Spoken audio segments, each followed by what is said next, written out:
Welcome to part two of our food and nutrition project training. If you missed part one, go check that out on our YouTube. We focused on the food show contest then, and today we are going to focus on part two, which is our food challenge contest. And this is going to be a brief overview of the 23-24 contest guidelines. If you did watch part one, this is just going to be another reminder to y'all. If you're going to serve as an adult volunteer, coach, or leader, you must be enrolled through 4-H Online. And then if you have a 4-H member that is going to participate in our food challenge contest, they definitely need to be enrolled as well. Prior to our first practice that we host, I will be checking enrollment to make sure that those kids are enrolled, as well as the person who is claiming to be their coach. If they are not, they will not be allowed to practice until they are enrolled in 4-H Online. This mainly is because if something were to happen, like they cut their hand, burn themselves, anything crazy like that, y'all would be covered under our liability as well as y'all's insurance to help supplement the cost of whatever might have occurred. So if you watched part one, I'm just going to give another brief overview of food show and food challenge and the key differences between the two of them. So food show is going to be our individual contest where you pre-select a recipe based on a theme. You prepare that recipe at home, use equipment at home, and then you complete a presentation, skill showcase, and a quiz. Now, food challenge, which is going to be the main focus of today's presentation, is our team contest with 3 to 4 members. You receive a key ingredient and category the day of the contest. Create the recipe and dish on site. Use only items available in your supply box, which we will get to later. And then they only participate in a presentation and interview portion. So some major changes that have happened to Food Challenge for those that have done this contest in previous years. There's no major changes really aside from some changes to our supply box. So this year you can have an empty tub for dirty dishes. You can add cookie cutters up to 2, team's choice of whatever shape those might be. And then you can add cornstarch or flour to your supply box. One thing we did remove this year is going to be that beverage cup. So if you do have that in that box and you plan on participating this year, just make sure to remove that prior to practice and contest that you attend. So here's one place where Food Challenge and Food Show do differ. Food Challenge, we only allow juniors, intermediates, and seniors to participate. We do not allow Clover kids to participate in this contest specifically just because of the added liability with knives and all of that stuff. So when you are selecting your team, make sure you're picking kids within your age division. Okay, that means if you have a 3rd grader, try to stick with that 3rd to 5th grade age range. If for some odd reason you need a older kid to be on your team, just know that those juniors would compete as intermediates. Those are the only times you can mix age divisions. Seniors, you must be 9th through 12th grade. You can't bump an intermediate up to complete a team there. So real fast, what to know before you get started. As I mentioned, Food Challenge is going to be a team event with 3 to 4 members. They have 40 minutes to create a recipe on site using one starter or key ingredient, and then access to our little grocery store we have on site, which will have just a bunch of different additional items to add to their recipe that they have decided as a team to create. So that key ingredient could be something like a chicken breast. And in the grocery store, you might find bell peppers, pasta, cheese, milk, anything like that to help make their recipe come to life. And I'll show an example of a grocery list here in a second as well. So as I mentioned, I keep talking about the supply box. So what is a supply box? A supply box is just, these are the only items they can have with them on site to cook their recipe or their dish with. So they'll have a big tote, preferably on wheels, that have all of this in there. So again, added items are that empty tub for dirty dishes, cookie cutters, and cornstarch. Removed items are going to be your beverage cup. So as you can see, there's this one purple box that says pantry items. Those are all things that you can have in your box, which might not be readily available in our grocery store. So these are some low-cost items that we felt you could add into your box that kids might be able to utilize at practices and at contests a little easier than some other items. And typically this kind of stuff is stuff that you'll have in your in your pantry at home.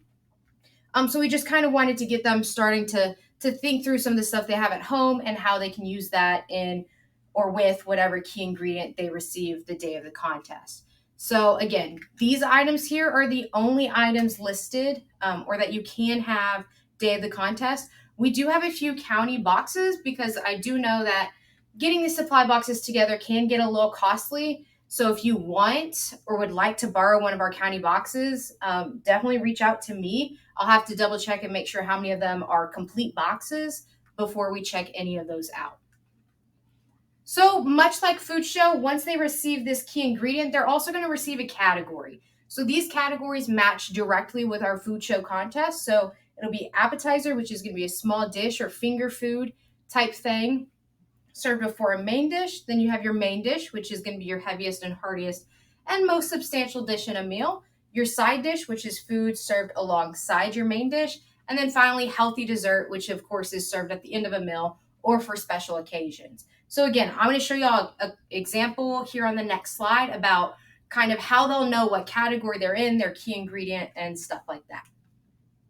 So day of the contest, here's the items they will receive. They'll receive a key ingredient, the contest category, a list of additional ingredients in the grocery store, and then a resource packet. All they need to bring with them is their supply box. Make sure before you show up to a contest that thing is stocked and you have all the items you would need that is on that supply box list. So here's an example. Obviously this says seniors, but this is pretty much what we use for all age divisions when we do our Invitational Food Challenge practices, as well as the San Angelo Stock Show and Rodeo. So you'll see there's a long list of items and the size they can get. So for example, they'll have an avocado, it'll be a whole avocado. Or maybe it's grapes that we've pre-portioned and it'll be in a small snack bag, about 4 ounces. So they'll know everything they'll have access to in that grocery store prior to even visiting the grocery store. And some of this stuff we'll work through at our county practices as well, but just wanted to give you a brief look at what they'll receive the day of contest. So as you can see, their category specifically for this contest was main dish. Their key ingredient was corn tortillas, and then they had a pantry list. So with that key ingredient, it needs to be the star of your dish. So figuring out a recipe that uses corn tortillas as well as these additional items is how the teams will work together to create their recipe, and then that's what they present to the judges. So I mentioned something about a resource packet. So these resources will be available at the contest as well as practice. So this is how they're going to build their presentation that they will complete after their 40 minutes of preparing their dish. So they'll have the My Plate mini poster, which is all about My Plate, serving sizes, recommendations, stuff like that. Fight Back, which is one of our food safety resources to help them know about internal cooking temperatures, the 4 steps in Fight Back, and just important things for them to mention throughout their presentation. We have our Know Your Nutrients, which is going to list out all of the different macronutrients, micronutrients, minerals, fat-soluble vitamins, all of that stuff. And then lastly, this little food safety 2-pager that just gives some hints and tips about working in the kitchen. This resource right here is something that'll be available at practices and leading up to the contest. This will not, however, be at the contest day of.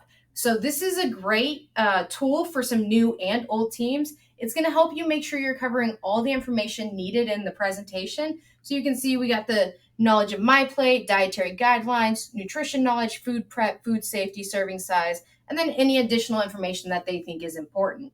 So this will help them understand exactly what parts of their presentation, and maybe they'll see where they're missing parts in their presentation because they're not filling this out. So this year we're going to try and use these a little bit more at county practices, and I definitely encourage you to use these at home practices as well. So food challenge, here's our real big overview. So within the preparation time, they have 40 minutes to create a dish, and not a full meal, just a dish using the key ingredient and their grocery store items they select. They must use at least 2 grocery store items and must plate at least 2 or more servings. And those serving sizes, the teams are able to determine those serving sizes. So if they have something like a soup, they would say, half a cup is a serving. This dish would serve 4 people, or however much their recipe covers or feeds based on how much they create. Teams should not create sides or multiple dishes. And then within that 40-minute time, along with preparing their presentation, creating their dish, they also have to make sure that they are cleaned up within that 40 minutes. And this is a judged portion at the contest. So at the contest, they'll have judges walking around, looking at some different food safety stuff, making sure they're wearing gloves, hair nets, all of that stuff to make sure it's a clean and safe work environment.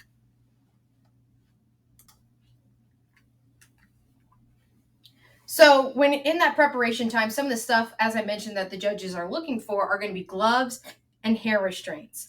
So gloves do not have to be worn at all times, but there must always be a barrier between the kid and the food. So I personally would prefer kids wearing gloves and then just changing them often. If they choose to not wear gloves, because some of our smaller kids, it's hard to find gloves that fit their small hands. Sometimes we'll just have them make sure to work with either tongs or a fork or something like that, to where they're not just holding the fruit, vegetable, raw product, whatever it may be, in their hand, and there's always some type of barrier. Hair restraints, as I mentioned, are required. They can be either bandanas, hair nets, chef hats, really anything that the team wants to wear, as long as all the hair is pulled back out of their face and nothing is hanging down into the food that they're preparing. On the attire side, some teams choose to wear matching clothing or aprons or chef coats. We have some examples, as you can see in some of these slides, of how some of our teams will wear matching stuff. And then lastly, closed-toed shoes are a must. They cannot come to practice if they're not wearing closed-toed shoes, and they definitely cannot compete if they don't have closed-toed shoes. That's mainly because they're working with some sharp knives, and if they were to drop a knife and it landed on their foot, it just would not end well.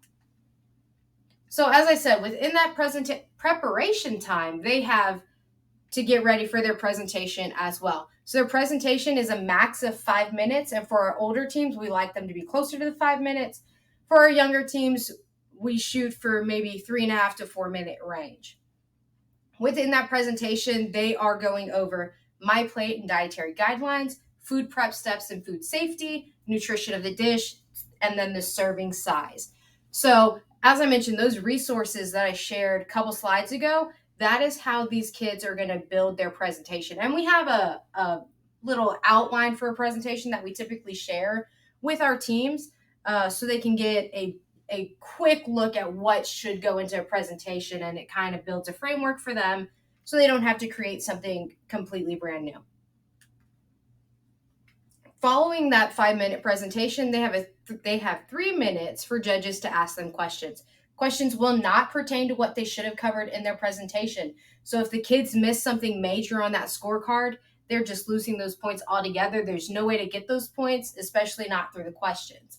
And then questions should pertain to some general food and nutrition knowledge, what they learned, maybe what they would do different, anything like that. So when it comes to training and practices, we do host a lot of countywide practices. And as you can see, we have some dates set already.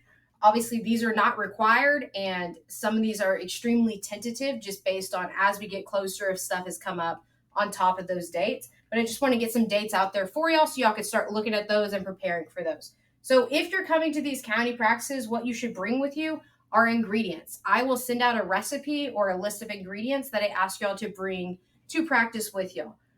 I would purchase all the ingredients for each practice. However, in order to do that, I would have to charge y'all more just to come to our practices. And sometimes most of the ingredients I'm asking for are some stuff that you can find at home already. You'll bring your supply box each time, your team members, preferably all of them, at least a majority of them, and then a parent coach is asked to stay behind with them. Typically, we have about 20 teams, if not more. It ranges each year. But when we have those larger amount of teams and they're all in the building at the same time, it just gets a lot for myself, Courtney, and our other main food challenge coach to get around and talk to all those kids and watch them for the sake of safety purposes. So we do require one parent to stay behind with the team as they're practicing. Again, these practices are not required, but it is a way for us to see the progress that our teams are making throughout the food challenge season.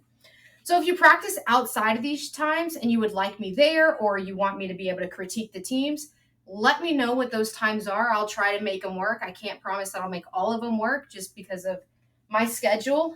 Sometimes stuff happens and I just can't make it to them. But I'm more than willing to, join via FaceTime, Teams, anything like that to watch the presentation, or you can even record the presentation, take a picture of the dish, send it my way, and I'll critique it as I get a chance. So again, if you're going to do some training and practicing at home, here's just some key hints to run with when you start that. So spend time with teammates. A lot of times, especially with our younger teams, we see some conflicts. Maybe they're not getting along. So watch for those conflicts, watch for communication, and try and figure out the best way that your team works together. Sometimes when we have those conflicts, we tell our younger teams, vote on it. Once you vote on it, move past it. So figuring out what works for your teams on conflicts, communication, anything like that, job responsibilities, stuff like that is your role as a parent coach to kind of figure those out. And then make food challenge work for you. So like I said, sometimes those dates we have for county practices just don't work for everyone. So if you can practice at home either individually with your own child or with your team, that is a great start. Shop for ingredients together. When you're going grocery shopping, take your kids with you and kind of help them maybe create the recipe for that night using, you might tell them grab a protein, a grain, and a vegetable. And that's how you create your meal that night. And then also let them cook meals at home. That's the best way for them to learn these skills that we're trying to teach them within the Food Nutrition Project. So obviously we'll try and focus on those while we're at those countywide practices and maybe some workshops between, now and then. But the best way for them to get better is to practice at home, cook meals at home, work on those knife skills at home, food safety at home, all of that. And it'll just make their experience within the Food Nutrition Project that much better. And it also allows y'all to spend a little bit more time together as a family. So here are just a few tips for being a competitive team. For those of y'all that have participated in Food Challenge here in Tom Green County, you know that we typically do pretty well within our food challenge contest here at San Angelo and as well as state. And so these are just some tips that we've picked up over the years. So if your kid could do food show and food challenge, if you don't know what food show is, go check out part 1 of this video. Again, it's the individual version of this contest. And what they're learning in food show will translate directly into food challenge, and what they're learning in food challenge will translate into what they're learning in food show. So the two contests really complement each other well. And if the kids would do food show, they'll be that much better at food challenge. The next key tip is team members should keep the same jobs and speaking parts. A lot of times with our teams that struggle a little bit, we notice that team members are constantly switching the jobs at practices, or they're switching speaking parts, or maybe they don't know what their speaking part is, so they just do another speaking part that day of practice. So that just makes it difficult, especially for our younger ones, to remember what they're supposed to talk about when they keep bouncing from job to job. So I would suggest, you don't have to make this decision on the very first day or first practice, but once you get to know your team and their personalities, see what parts of the presentation work well for them, and then make sure they stick with that part and run with it for the rest of the season. And then have a coach for each team. As I mentioned, I would love to be able to be the coach for every single one of our Tom Green County teams. However, we have too many teams for that to occur. And so we rely heavily on parent volunteers to serve as a coach. And that's one way that you'll be a more competitive team, is if you're practicing outside of our county practices. Obviously, the county practices we have are great practices, but they're just not enough to be competitive at the district level. Obviously, if you're just in it for fun, then, come to the county practices and that's great. You'll learn the skills you need. But if you want to be more competitive, definitely work outside with your team coach. And then again, invite me, Courtney, one of us, to come watch, assist, however we may be able to. And we'll definitely try to make it work if we can. Lastly, or not lastly, but one of them is another practice. There's lots of practice competitions that occur. There's lots of practices that we do host. I understand, again, that they don't always work with everyone's schedule, but practice as much as you can. Really understand your role on your food challenge team and just work on specifically that part. You don't have to work on all the parts all the time. You don't have to cook all the time. You can practice on just your speech. You can practice cooking. You can practice plating, whatever it may be. And then lastly, just have fun. Obviously, we're talking a lot on being a competitive team, but sometimes we lose that aspect of fun when it comes to food challenge. So just let the kids have fun. We'll try to do a better job at the county level at our practices, creating a more fun atmosphere, and maybe not just focusing solely on the competition side of it, but more on the education side and just making it fun for the kids. Most of our kids enjoy it, and if they enjoy it, they'll come back. If they don't like it, they're not going to come back, and then we've lost another 4-H'er because we lacked the fun aspect of it. So real fast, here are some food challenge deadlines that are upcoming. Some of y'all might have seen that October 1 deadline was the original one for team information. However, I have extended that to October 6th. So please get your team information in before October 6th. That is how I am going to start contacting teams. If your information isn't in by October 6th, you will not be receiving information for our food challenge practices or anything like that. So you won't have access to recipes, updates, cancellations of practices, anything like that without me having that team information. That also is how I get to check and make sure that your 4-H members are enrolled in 4-H. Because again, if they're not enrolled, they will not be practicing, they will not be competing.